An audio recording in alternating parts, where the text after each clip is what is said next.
Bueno, chiquis, vamos a continuar en lo que es la parte académica en hematología. Ya tuvieron la teórica de alteraciones hemorrágicas de la hemostasia primaria. Sí, ¿no? Ah, ya, perfecto. Entonces, ya tienen una idea de lo que es la introducción. Ahora vamos a hablar de alteraciones de la hemostasia secundaria.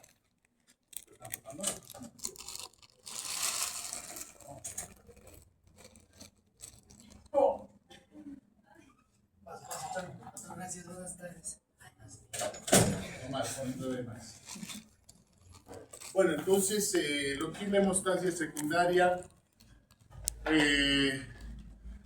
a ver, ¿cuál es el fin de esta situación de la hemostasia cuando queremos enfocar nosotros para su formación como médicos de atención primaria? Cada uno de ustedes en algún momento va a estar en una situación ante un sangrado. Especialidad que hay. Bueno, exceptuando que estén detrás de un escritorio o algo administrativo. Pero en cualquier situación van a tener un sangrado. ¿Cuál es el objetivo de ustedes? El objetivo de ustedes es poder manejar la alteración del sangrado, pero el objetivo principal es encontrar la etiología del sangrado. Muchos que han rotado ya en prácticas conmigo, hemos hecho y hemos practicado formar el algoritmo, ¿no?, de lo que es el abordaje a los síndromes hemorrágicos. Entonces muchas veces uno dice, no, está sangrando, problema de coagulación. O no, solamente es problema de plaquetas. Pero hemos visto que también hay alteraciones vasculares, alteraciones congénitas poco frecuentes. Entonces muchas veces esas situaciones hay que tomarlas en cuenta. ¿Qué pasa en salas de urgencia? Está sangrando, listo, trasúndale plasma, plaquetas, críos y un paquetito globular más por si acaso. Pero no es así. Tenemos que saber encontrar cuál es la etiología del sangrado. Entonces, ahora nos vamos a dedicar a lo que es la parte de alteraciones de la hemostasia secundaria. Y cuando hablo de hemostasia secundaria, ¿a quiénes me refiero? Factores de coagulación. ¿Sí? La coagulación, factores de coagulación. Entonces, vamos a enfocarnos a cualquier alteración en relación a la disminución, ausencia de estos factores. ¿Ok? Entonces, vamos con la siguiente. Recordando que la hemostasia es un proceso fisiológico para mantener el flujo sanguíneo normal, manteniendo ¿cómo? ¿Cómo puedo mantener, el flujo sanguíneo normal? Con la integridad del endotelio. Así evitando que haya la salida del contenido intravascular al espacio extravascular, definición de hemorragia. La hemostasia primaria se encarga del reclutamiento plaquetario para formar el tapo plaquetario. La hemostasia secundaria se encarga de la activación del sistema de coagulación con el fin de formar el coágulo definido. Siguiente, por favor. Todo esto ya lo sé. Antes tenía un videito más dinámico, pero tardaba mucho en explicar, se me iba a la clase, de lo que es la fisiología y la coagulación, que ustedes ya la saben. Existen modelos de coagulación nuevos actualmente, bueno, tan nuevos, desde el 2008, el modelo de Hoffman, que muchos de mis alumnos ya los han visto, los han descrito, que les sugiero, que está dividido en 3 fases. Es un modelo mucho más explicativo, pero no podemos aplicarlo a la actualidad porque no tenemos la prueba. En cambio, nosotros utilizamos también el modelo clásico de lo que es la cascada de la coagulación, que está conformada por una vía intrínseca, extrínseca, una vía común, hasta formar la fibrina, ¿no? Y a partir de esto, el proceso de fibrinólisis. Todo esto ustedes ya lo saben por fisiología, ¿no? Recordando un poquito que la cascada de la coagulación empieza en la vía extrínseca cuando hay la injuria, donde va a ser que el factor 7, junto con el factor tisular, formen un complejo. Complejo factor 7 dado factor tisular, ¿no? Esto va a dar lugar a que en la vía común, digamos, por así decirlo, pueda activarse el factor 10 a factor 10 activado. ¿Sí? Esa es la finalidad. Esto también participa ¿quién? Un factor importante que es el calcio, por si acaso, ¿no? Que va a la membrana fosfolipídica de las células. Por otro lado, la vía intrínseca, como ustedes ven, empieza con el factor 12 activado, que activa el 11, posteriormente el 9 se activa, y junto con el 8 van a activar igualmente la vía del 10 a 10 activado. Para hacer una vía común del 10 activado, te va a activar la trombina activa la fibrina, y así se puede formar el coágulo, el polímero. Pero por último, ¿quién le va a dar estabilidad al coágulo de fibrina? El factor 3. ¿Ya? Bueno, esto repásenlo, entienden un poquito más, no van a tener problemas para ver lo que es la parte laboratorial posteriormente, ¿no? Siguiente, por favor. La hemostasia es un equilibrio. Este equilibrio, o sea, tiene que haber este equilibrio, tanto en factores procoagulantes, anticoagulantes, porque este balanza, si se va a un lado, puede sangrar, se va al otro lado, tiene la tendencia a trombosar el paciente, ¿no? En este caso vamos a hablar de la hipocoagulación, o sea, la tendencia al sangrado. Siguiente, por favor. Siguiente. ¿Qué es un síndrome hemorrágico? Todo paciente que veamos con una hemorragia, directamente podemos decir, no, esta es una PTI, ¿no? Porque parece que es PTI, las estadísticas dicen que es PTI, ¿no? Pero la clínica te va a orientar al sangrar, te va a orientar el problema de si es hemostasia primaria o hemostasia secundaria. Pero yo les sugiero, muchas veces en su actividad de médicos de atención primaria, al no estar seguros tal vez de lo que tenemos enfrente, podemos abordar desde un diagnóstico de un síndrome hemorrágico. Y eso les justifica los estudios pertinentes que vayan a pedir. Obviamente, como les digo, la clínica es orientativa, ¿sí? No es definitiva en el diagnóstico. ¿Ok? Que quede claro. Entonces, conjunto de signos y síntomas, como todo síndrome, que tiene en consecuencia la salida de sangre del espacio extravascular al espacio extravascular, en situaciones clínicas comparables, ¿no? Siguiente, por favor. ¿Qué tenemos que hacer ante estos pacientes? Una evaluación clínica. Todos los sangrados por hipocoagulación y por alteraciones de la fibrinólisis, que también está dentro de la hemostasia secundaria, generalmente, en contraparte, tienen un comienzo tardío, ¿sí? ¿Qué quiere decir? No es que te cortas la mano y después de unos 10 minutos vas a sangrar, no. Pero empieza a sangrar paulatinamente, pero posteriormente se hace más abundante. En cambio, de hemostasia primaria es el sangrado ese momento, ¿no? Generalmente afecta los sangrados a tejidos profundos, ¿ok? Esto quiere decir que se pueden formar tanto hematomas, colecciones. En tejidos profundos me refiero a músculo, articulaciones, las famosas, ¿qué se llaman? Hemartrosis, ¿no? Podemos tener también a nivel de abdomen, en vísceras, ¿sí? Colecciones y todo eso. Estos pacientes generalmente pueden detectarse o diagnosticarse esta alteración de factores de coagulación en cirugías. Un paciente entra, el cirujano entra, hace su acto quirúrgico como siempre lo hace, pero ve que no está haciendo hemostasia, ¿no? Y ahí empieza a transpirar, ¿no? Choquear, y en eso, lamentablemente, el anestesiólogo se levanta, ¿no? Sueño, aunque será, ¿no? El paciente no está coagulando como debería, y ahí es donde se puede ver, ¿no? En traumas igual, el paciente se cae algo, se le forma tremendo hematoma, que puede afectar, como les digo, tejidos profundos. Pero ha sido un golpecito, ha sido un choque, pero se le forma. O, por ejemplo, en pediatría, ¿no? Los chiquitos que se golpean así fácilmente hacen tremendos hematomas. Pero ya vamos a hablar más adelante de eso. Las epistaxis pueden ser tanto situación de hemostasia primaria y hemostasia secundaria, ¿no? De coagulopatía o de hemostasia primaria, pero en este caso a veces son bilaterales y son mucho más expresivas en su clínica, ¿no? Las metrorragias, bueno, hay que tener en cuenta pacientes con enfermedad de von Willebrand, que es muy común, ¿sí? La enfermedad de von Willebrand en mujeres, sobre todo la expresión es de metrorragias, ¿no? Sangrados epistaxis y todo. Portadora de hemofilia, estamos hablando de la mujer, que es portadora de esta enfermedad. Ya vamos a hablar de hemofilia, no se preocupe. Deficiencia de fibrinógeno o alteraciones fibrinolíticos, ¿no? Alguna medicación que tenga eso. Pero es un poco raro. Siguiente, por favor. O sea, dentro de lo que es la metrorragia, con coagulopatía puede estar presente, pero la metrorragia va más para el otro lado de la hemostasia, ¿no? Bueno, acá ven, pueden ver la epistaxis de los pacientes, es una epistaxis profusa.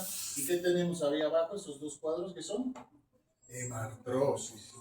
Miren esas articulaciones incrementadas de tamaño, imagínense el dolor, la impotencia funcional de estos pacientes. Esto generalmente se da en pacientes hemofílicos, ¿no?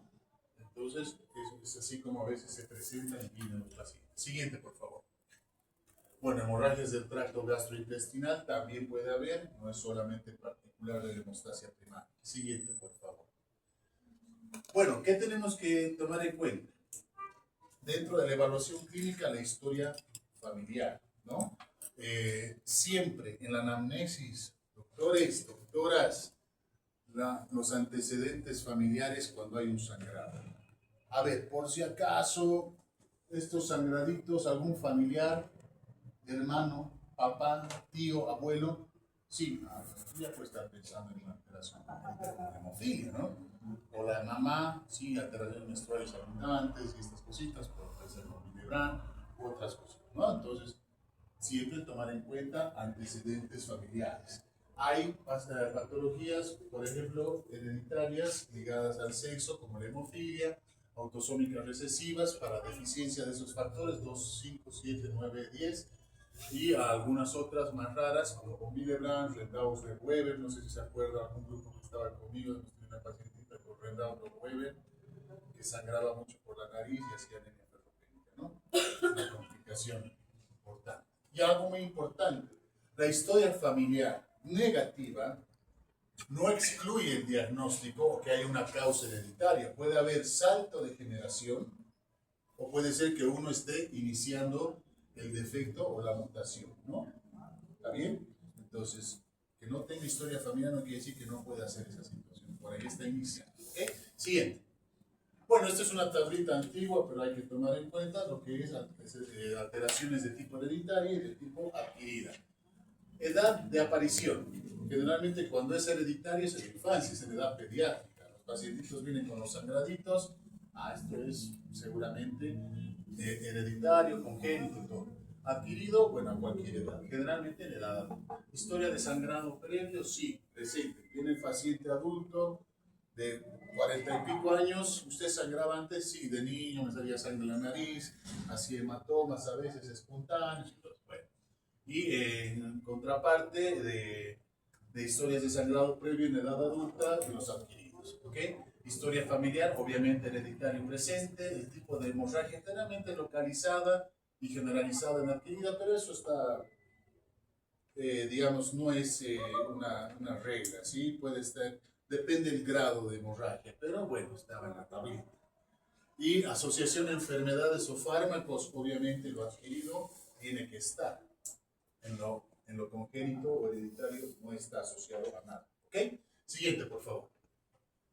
¿Cómo hacemos el diagnóstico laboratorial? Aquí ya se van a emocionar algunos. Estudios complementarios. Ahora sí le voy a entender. Bueno, tenemos que tomar en cuenta que para hemostasia primaria muchas veces tomamos el tiempo de sangría, ¿no? Para ver la actividad de las plaquetas, la actividad del factor de von Willebrand. Entonces es importante dentro de la batería de estudios de hemostasia tomar en cuenta este estudio, ¿no? En los laboratorios ustedes pueden pedir. Pero es dato para hemostasia primaria. ¿Qué pasa con hemostasia secundaria?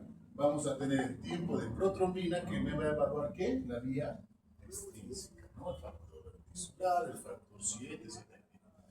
El tiempo de tromboplastina activada me va a evaluar la vía intrínseca como la vía final también, ¿no? O perdón, común o final. Y el tiempo de trombina en la que me evalúa la vía común. ¿Ok? Después también tenemos los dosajes de fibrinógeno y todo eso, pero vamos a ir viendo. Siguiente, por favor. Ahí está, como les decía. Dosaje de fibrinógeno, dímero D, productos de degradación de la fibrina, es la vía final y la fibrinólisis que se está dando. ¿Qué pasa con el dímero D? Ha habido coágulo y se rompió. Igual el PDF también, ha habido coágulo, se rompió. Entonces son marcadores indirectos de que ha habido coagulación, pero en este caso están negativos. Y el fibrinógeno totalmente disminuido. Un valor menor a 200 o 2 en algunos sistemas, ¿no? Eso ya es para llamar la atención, porque realmente tiene que estar de 400, ¿ya? Y algo que se hace, y algo que vamos a hacer una práctica ahora de entender, mejor dicho, es la mezcla con plasma normal. Tengo el plasma de un paciente deficitario con tiempos prolongados, entonces mezclo con un paciente que está con tiempos normales a ver qué pasa. No es un experimento laboratorio tampoco, ¿no? Pero es algo que tienen que entender lo que pasa. Otra cosa que quiero que entiendan, cuando hablamos de tiempos de protrombina, trombina y tromboplastina, no pueden decir está disminuido. O está normal o está prolongado. Así nomás. No pueden decir disminuido, y eso va para todos mis exalumnos en sus exámenes. Por eso, ¿no? No pueden decir disminuido. Tiene que ser o normal o prolongado. Así nomás. Si está prolongado, está deficiente. Siguiente, por favor. Bueno, entonces, ¿qué pasa?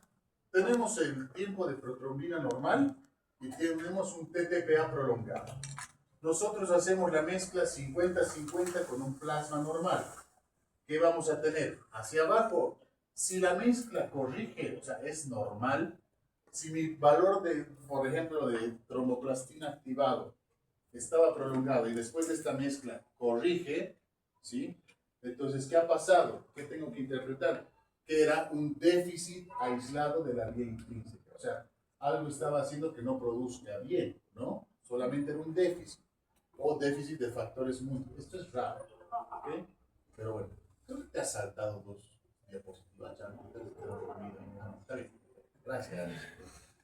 Ahora, ¿qué? Y eso obviamente teniendo en cuenta el recuento plaquetario normal, pero bueno, está de acuerdo. Ahora, si no corrige y es anormal, acá tengo que pensar que está pasando algo, porque debería corregir con el plasma normal. Es como si yo transfundiera a un paciente in vivo, lo que estoy haciendo es in vitro. Entonces tengo que ver si hay inhibidores. ¿Qué son los inhibidores? ¿Qué son los inhibidores? Franklin. ¿Qué son los inhibidores? Vos que has llegado temprano. Van a inhibir el... Los inhibidores son los que van a inhibir. No, medio. Los inhibidores son proteínas. En otras palabras, anticuerpos. Y en este caso, autoanticuerpos, así como la proteína, como la minimolítica. Los autoanticuerpos no solamente van a células, pueden atacar proteínas. Han visto enfermedades neurológicas también. En este caso van a los factores de coagulación. Entonces, lo que está ahí se va a inhibir por autoanticuerpos. Y tengo que pensar en enfermedades de base o situaciones de base. Ahí me dice también, si no es específico, tenemos que estudiar anticuerpos antifosfolipídicos. ¿Sí?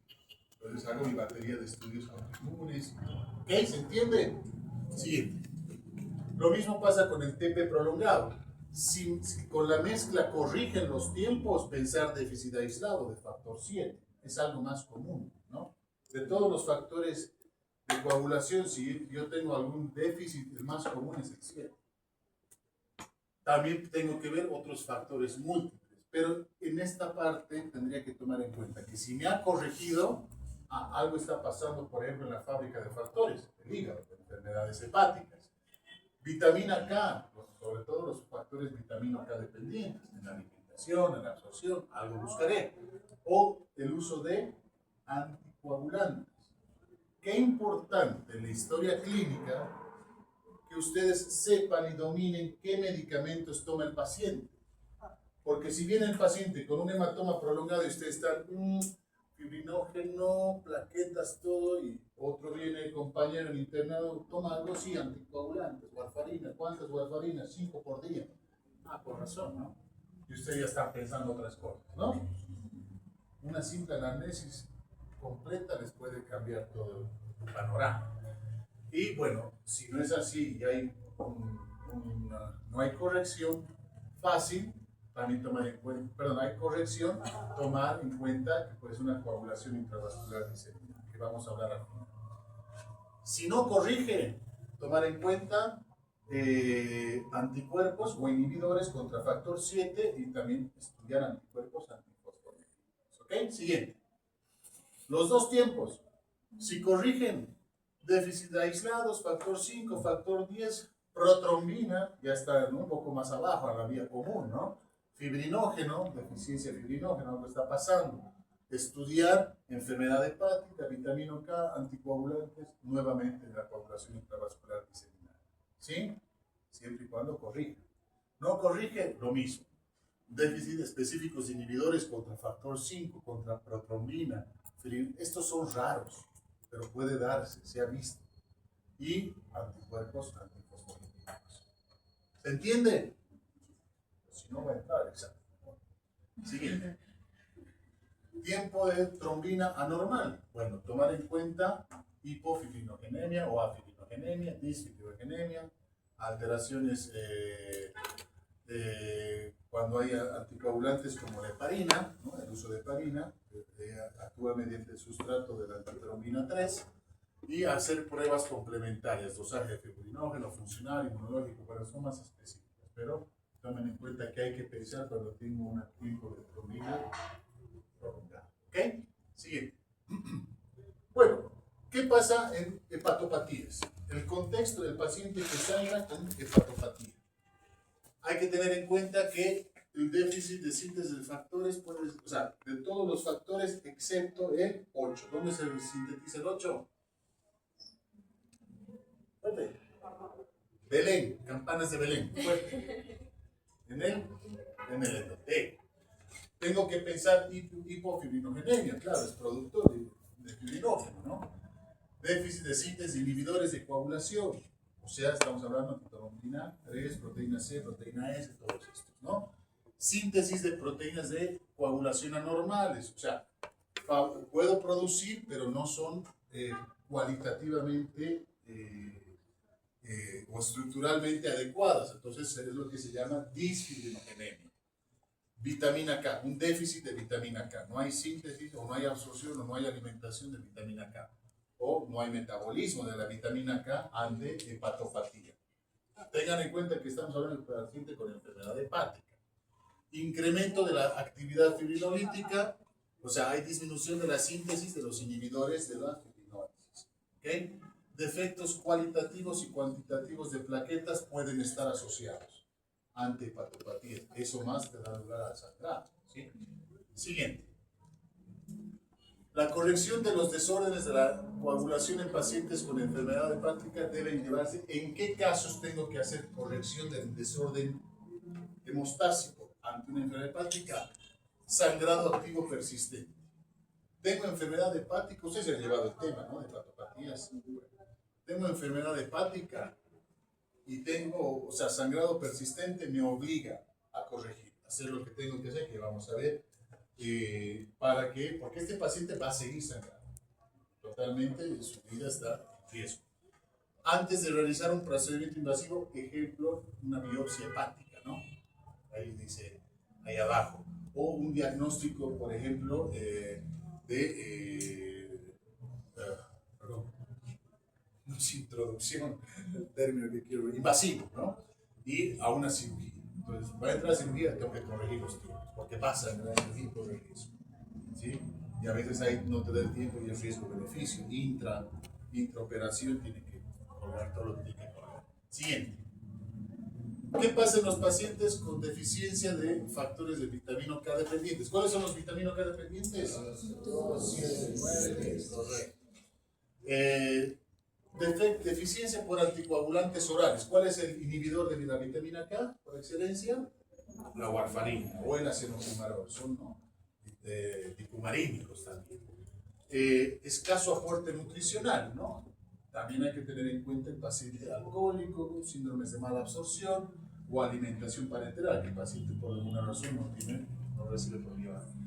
Pérdida de los depósitos por hepatopatías, los depósitos de vitamina K también pueden estar afectados por enfermedad hepática, cirrosis, cualquier cosa, ¿no? Tratamientos antibióticos. Los tratamientos antibióticos vía oral, que por tratar algo remueves la flora bacteriana, y ustedes saben que la absorción de la vitamina K también depende de la flora bacteriana, ¿no? Entonces, eso tomar en cuenta. Siguiente, por favor. ¿Cómo se maneja la deficiencia de vitamina K o pacientes? Obviamente con vitamina K, ¿no? O la fitometadiona, bueno, ahí están las dosis, pueden ser comprimidos vía oral o en solución pediátrica. Y la administración endovenosa tiene un efecto rápido, de 6 a 8 horas, ¿sí? La subcutánea no tiene una absorción uniforme, o sea, ahorita va de lo mejor la endovenosa, ¿no? Y las dosis de 30 miligramos a 10 cada 8 en un día es, por ejemplo, el pecho, ¿no? Y es lo que más podemos dar ideal al paciente, ¿no? Siguiente. Paciente bajo tratamiento anticoagulante, sin sangrado. Digamos que está tomando warfarina, pero no tiene sangrado. ¿Cómo evalúo la warfarina? Con el RIN, ¿no? Con el INR, ¿no? Entonces, ¿cuál es el ideal de INR en un paciente anticoagulado? De 2 a 3, excepto si es una válvula protésica, ¿no? Que es de 2.5 a 3.5. Pero bueno, el resto es de 2 a 3. Entonces, sin sangrado, pero con un INR o un RIN de 5 a 9, es bajo riesgo de sangrado, descontinúo el anticoagulante y le hago control nuevamente de INR en 48 horas. A ver qué pasa. Puedo hacer eso. O si es de alto riesgo de sangrado en condiciones con insuficiencia renal, alteraciones hepáticas o uso de antiinflamatorios, que eso puede potenciar el efecto anticoagulante, hago la corrección con vitamina K, puedo utilizar, digamos, 10 miligramos día, 10 cada 12, 10 cada 8, ¿no? Vía oral, y un control de 24 horas de su INR. ¿Ok? ¿Está claro? Con ese INR. Con un INR o un RIN de 9 a 20, esto un poquito ya, esto va a sangrar cualquier rato, ¿no? Pero bueno, sin sangrado, administro vitamina K, con las dosis que ya han visto, estándar, ¿no? 10 cada 8, no hay problema. Controlar a las 24 horas, uno dirá, pero cada día controlamos, sí. Hay casos donde yo he llegado a controlar en pacientes que estaban totalmente mal cada 12 horas, cada 8 horas. Sí, que no se extrañen eso. Y si persiste alto, se repite nuevamente la dosis, ¿no? Con el control. ¿Está claro? Paciente con anticoagulante, sin sangrado, y eso viene. Siguiente. Con sangrado activo, reposición de factores K dependientes. ¿Con qué? Con plasma fresco congelado. ¿Cuál es la fuente principal de factores de coagulación? El plasma fresco. ¿Sí? Plasma fresco congelado, no hay problema. Dosis de 10 a 15 ml por kilogramo peso. O algunos dicen 10 a 20 ml. ¿Ya? Entonces, paciente con INRs incrementados, con sangrado, tomando anticoagulantes, obviamente, doy reposición con plasma fresco, concentrados de factores K dependientes como el Protonplex o la ¿no? Estos concentrados que vienen hoy en día para poder reponer rápidamente estas vías y completar la corrección con 10 miligramos de vitamina K, esto cada 8. ¿Qué vía se afecta en todo caso cuando no hay anticoagulantes como la warfarina? El tiempo de proatromina. ¿Ok? Siguiente. Manejo de la hipocoagulación en casos de déficit de factor 257, 9, 11, 3. Bueno, tomar en cuenta que la mayoría de la fuente de los factores de coagulación está en el plasma, ¿sí? Pero no solamente el plasma, porque a partir del plasma también obtenemos otro hemoderivado, o hemocomponente, perdón. Tenemos el concentrado de crioprecipitados. Tenemos los plasmas frescos congelados, y hemos hablado. Concentrados de factor 7, netamente, ¿sí? O factor 7 recombinante, ¿ok? Tenemos el concentrado de factor 11 y concentrado de factor 8. Hay concentrados de cualquier factor, pero obviamente el déficit de estos otros factores es muy ínfimo, ¿no? 0.003, pero no sé, ¿ya? Por ejemplo, acá un caso claro de deficiencia factor 13, sangrado de cordón umbilical. De acá, ustedes a 2 grandes rotes van a ser materno-infantil. Al año van a ser internados, y cuando hagan internados, sobre todo acá, ustedes son los que van a clampear, ustedes reciben la cesárea, ustedes hacen toda la parte del neonato, ¿no? Ustedes aplican la vitamina K en el musculito del paciente, es lo que tienen que saber aplicar. Y ahí es cuando queda a veces el hematoma, ¿no? Deficiencia de factor de coagulación, no debería quedar hematoma. ¿Okay? Todas esas cositas tienen que tomar en cuenta. Siguiente. Bueno, alteraciones del fibrinógeno, ya hemos dicho, niveles de fibrinógeno a veces indetectables en casos graves de sangrado, puede ser, como hemos mostrado, sangrado del cordón umbilical, o circuncisión en algunos pacientes, dependiendo de la inclinación religiosa, y algunos cerebrales, ¿no? O algunos que nacen con él, que se llaman caput, ¿verdad? O cefalohematoma, ¿no? Entonces, esas cositas tomar en cuenta. Dosaje de pruebas de coagulopatías como inmunológicas, bueno, o sea, toma la muestra y tremendo hematoma, todo porque no se ha hecho buena hemostasia, sabiendo que tiene coagulopatía, ¿no? El manejo, concentrados de fibrinógeno, igualmente, ahí están las dosis, tranquilos con las dosis, no se preocupen, la cosa es que sepan qué se da. Crioprecipitados, ¿no? Ahí está la dosis de crioprecipitados, por si acaso. ¿Es igual a qué dosis? En transfusión. No. Una unidad por cada 10 kilogramos. Fuerte. Chango, Miguel Ángel. ¿De acuerdo? ¿Qué? Plaqueta. Y mantener valores encima de 50. En todo caso, el target es mantener valores arriba de 100 o 200. ¿Ya? Pero bueno, siguiente. ¿Cómo manejo en sí, digamos, la hipocoagulación? Tengo un paciente con tiempos prolongados y sangrando. Tengo que corregir. Ustedes como médicos generales, así. Bueno, lo que aprendí en hemostasia es coagulación, coagulopatía. Están prolongados los tiempos, pero clínicamente está sangrando el paciente. Tengo que corregir esos tiempos. A ver, ¿cómo voy a corregir? Transfundiendo. En principio, plasma fresco congelado. Ahí está la dosis. Por cada ml de plasma fresco congelado se incrementa 1% del nivel del factor deseado, ¿sí? La dosis recomendada 10 a 20, 10 a 15 ml por kilogramo peso, ¿no? Sangrados persistentes para corregir un TP prolongado, que esté menos del 50% de su actividad, ¿sí? Para pacientes que serán sometidos a biopsia hepática, como les he dicho, corrección de la coagulación rápida, si en caso que tiene que traer cirugía, algo, y obviamente la limitación del volumen para obtener una hemostasia.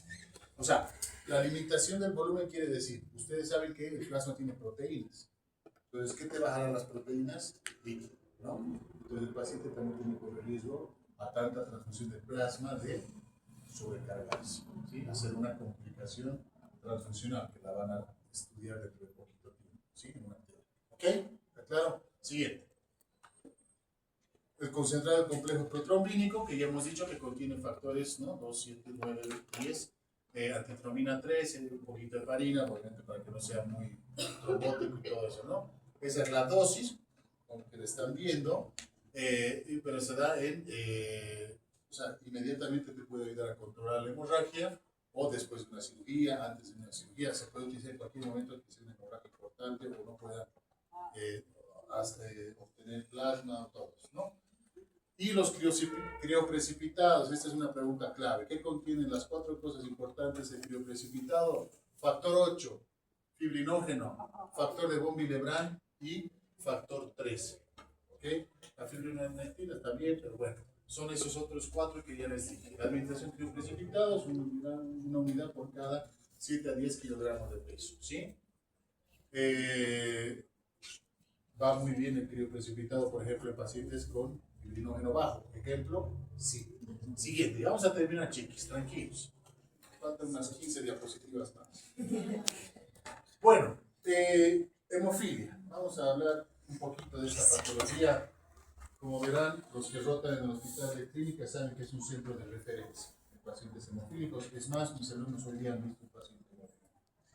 Entonces, la hemofilia, el sangrado de hemofilia es la expresión mayor clínica de lo que es sangrados por hemostasia secundaria, ¿no? Entonces, tomar en cuenta que esta es una enfermedad hereditaria ligada al cromosoma sexual. Por ende, ¿qué quiere decir eso? Que los varones hacemos la enfermedad y las mujeres son portadores, para que vean cómo sufrimos, ¿no? Se quejan de eso.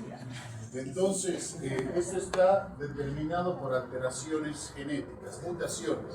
El gen F8, sobre todo ligado al factor 8, y el gen F9 ligado al factor 9, ¿no? Se clasifica en hemofilia A, hemofilia B. La más frecuente es hemofilia A, ¿no? Es un déficit congénito de factor 8 y hemofilia B de factor 9. En las literaturas también existe una hemofilia C, ¿no? Débil de factor 11.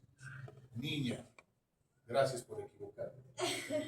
Factor de von Willebrand no es un factor de coagulación, no es un factor de hemostasia secundaria. ¿Ok? No lo confundas en ningún momento. Otra cosa es que el factor de von Willebrand, que es producido por el endotelio, en su mayor parte, ¿no? 95%, pero un 5% es plaquetario. Y ese plaquetario que nada en el plasma necesita estar estabilizado, o sea que se une con el factor 8 y hacen un complejo, y eso lo vuelve estable. Pero eso no quiere decir que es un factor de la coagulación. ¿Ok? Claro, para los también, ¿no? Los amigos que escuchan nada más. ¿Puede existir hemofilia adquirida? Sí. En algún momento, como hemos visto inhibidores, puede haber inhibidores contra factor 8. Hemofilia adquirida. El paciente no tiene ni un familiar con hemofilia ni nada, pero ha hecho hemofilia adquirida por inhibidores. Lo mismo puede pasar con von Willebrand, por si acaso, en la enfermedad von Willebrand, pero ya hemos estudiado eso en otra clase. Siguiente, por favor. ¿Qué pasa con la clínica? Bueno, el paciente, anamnesis dirigida. Y usted, a esta edad que viene de sus 30 y pico, con este sangrado, este epistaxis, ¿tenía sangrados antes de niño? Sí, me sangraba mucho la nariz, se me hacían algunos hematomas, pero sí, yo perdí un poco, pero ahora está empeorando, ¿no? Entonces, hay que tener en cuenta eso. Igual, los antecedentes familiares que ya hemos hablado. El diagnóstico fuera de lo clínico, las hemartrosis, las hemorragias en cualquier parte del cuerpo, ¿sí? Hay hemorragias de cuello, de tracto esofágico, del piso de la lengua, neurológicas, todo lado, imagínense, complicadas. Hay la hemorragia del músculo del psoas. Eso es una emergencia, tiene que entrar ya a quirófano para ser liberado. Entonces, son complicados estos pacientes. Estos pacientes pueden tener alta mortalidad por sangrado.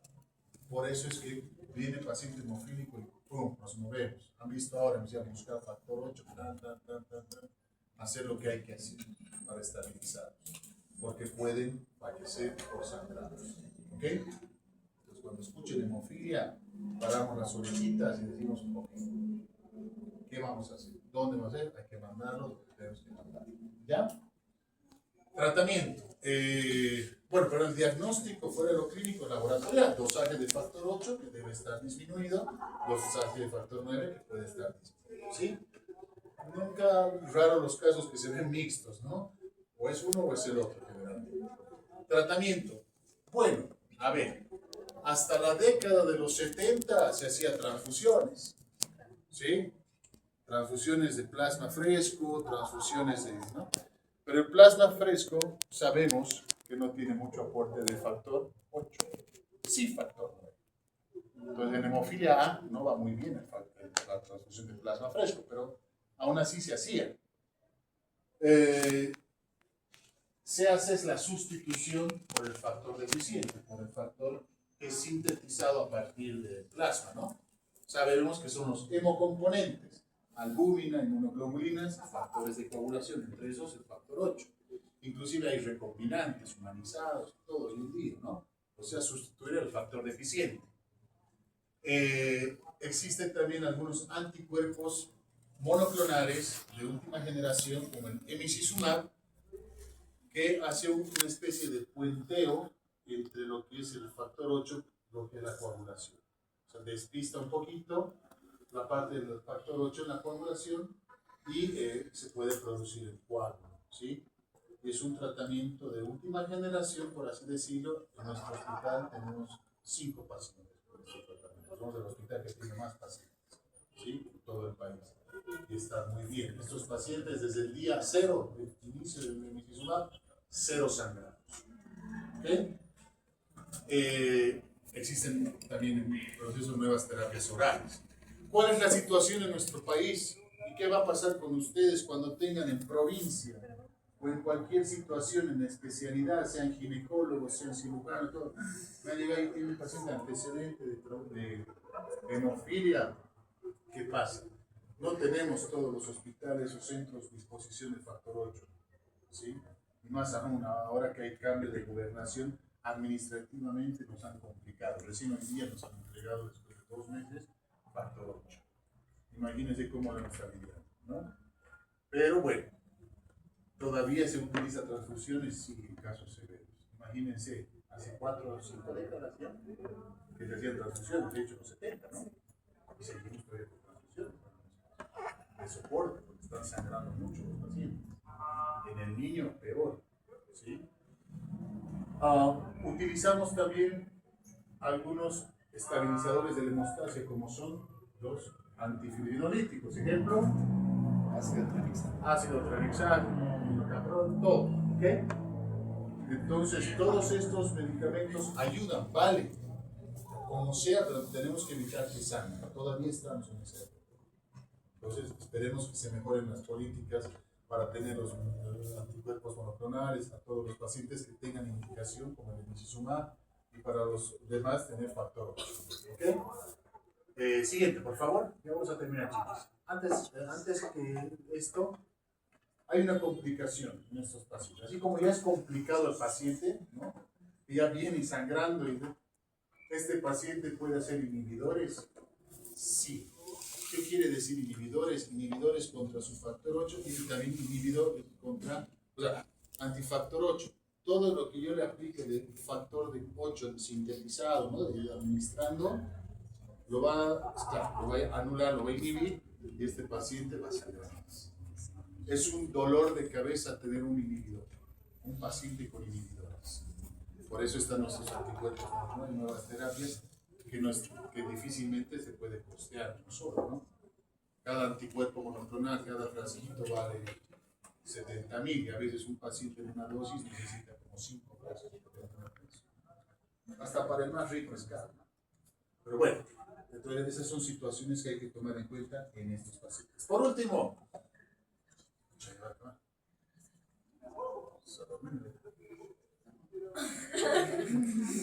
Charlie es medio especial, ¿no?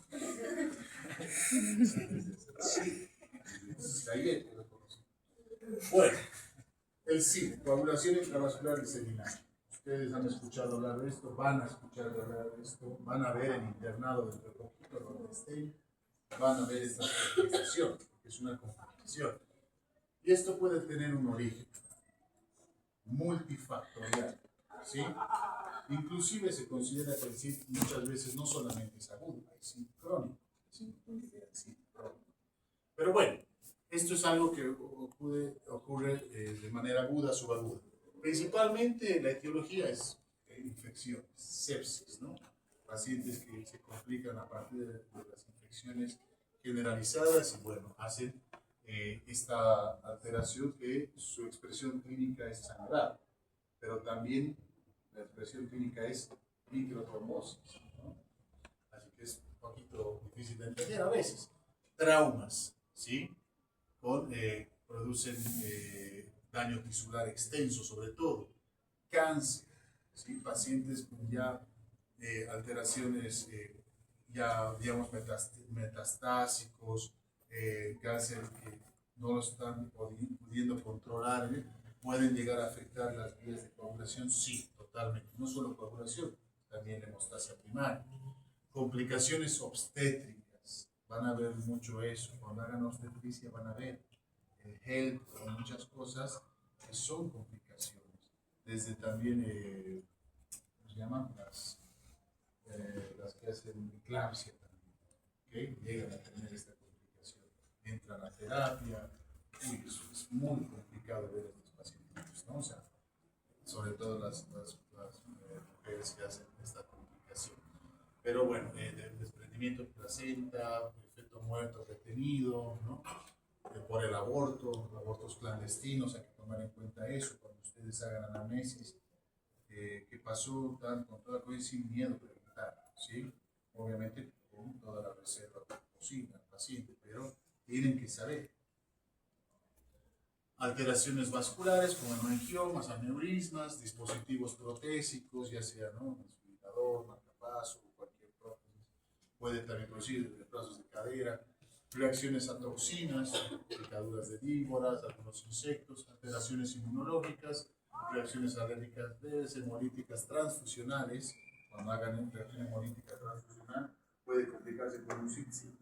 Rechazo de trasplante también. Entonces, la mortalidad de un SID es del 40-80%, sobre todo en pacientes con sepsis, quemados, ¿no? Dice, traumas.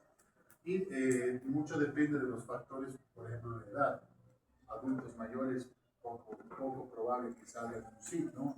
Un paciente joven, ¿no? La severidad y el compromiso de la falla a órganos, a diferentes funciones, ¿no? Y la alteración hemostásica. Siguiente. Bueno, si podrán ver, ahí tenemos la vía de la fibrinólisis, todo eso, y la parte de, la última parte de la coagulación, donde se convierte en fibrina. Pero ¿qué quiero demostrar en esta diapositiva? Que tanto, como les dije, puede haber sangrado como la formación de trombosis en la microcirculación, ¿no? Y eso es una cosa complicada. ¿Por qué puede haber sangrado o consumo de factores de plaquetas? Ambos, consumo. O sea, se está formando, hay sangrado, digamos, pero ya manda toda la coagulación, manda todo el gen de plaquetas que tienes, pero ya se ha consumido. ¿Y qué va a ocurrir? Va a seguir sangrando.